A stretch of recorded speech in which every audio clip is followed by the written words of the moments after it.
ಹೋಗ್ಲಿ, ಇವಾಗ ನಮ್ಮಪ್ಪ ಬರ್ತಾನೆ. ದಯವಿಟ್ಟು ನೀನೇ ನನ್ನ ಹೆಂಡತಿ ಅಂತ ಅವ್ನ್ಗೆ ಹೆಂಗ ಒಪ್ಪಿಸ್ಬಿಡು. ಶುರು ಹಚ್ಕೋ. ಅಯ್ಯಯ್ಯೋ ನೋಡು.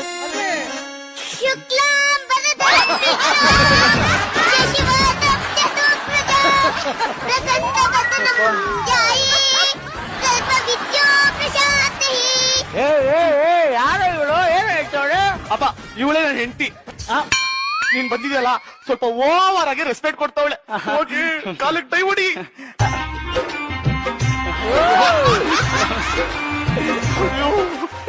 ಆಶೀರ್ವಾದವನ್ನು ಮಾಡಿ ಬಾಬಾ. 10-20 ಮಕ್ಕಳೆತ್ತು ಸುಖವಾಗಿರು ತಾಯಿ. ನೋಡಿ, ನಾನ್ ಬಂದಿರೋದು ಎಂತ ಕ್ಯಾಲ್ಕ್ ಮಾಡಕ್ಕೆ. ಈ ಮಕ್ಳು ಮರಿ ಕುರಿ ಅಂದ್ರೆ 2,000 ರೂಪಾಯಿ ಆಗುತ್ತೆ.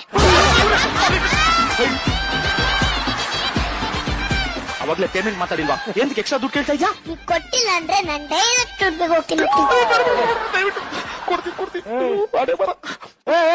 ಏನೋ ದುಡ್ಡು ಕೊಡ್ತಾ ಇದ್ದ, ಮರಿ ಕುರಿ ಏನೋ ಹೇಳ್ತಾಳೆ. ಏನೋ ಅದ್ ಹೇಳಿಲ್ಲಪ್ಪ. ನೀನ್ ಬಂದಿದ್ಯಲ್ಲ, ಆ ಖುಷಿಗೆ ಒಂದು ಕುರಿ ಹೊಡೆಯೋಣ ಅಂತ ಅಷ್ಟೇ. ಅಯ್ಯೋ ಮುದ್ದು ಸೊಸೆ, ಹೇಳಿ ಬಾಬಾ. ನನ್ನ ಮೇಲೆ ಅಷ್ಟೊಂದು ಪ್ರೀತಿನಮ್ಮ ನಿನಗೆ. ನಿನ್ನಂತ ಸೊಸೆನ ಬೇಡ ಅನ್ಬಿಟ್ಟಲ್ಲ ನಾನು. ಮೊದ್ಲೇ ಸತಿ ನೋಡಕ್ ಬಂದಿದ್ದೀನಿ, ಬರೀ ಕೈಲಿ ಬಂದಿದ್ದೀನಲ್ಲ. ತಾಳಮ್ಮ ತಾಳಮ್ಮ, ತಗೋಮ್ಮ ದುಡ್ಡು ಇಟ್ಕೋ, ತಗೋಮ್ಮ. ಚಿಕ್ಕಿ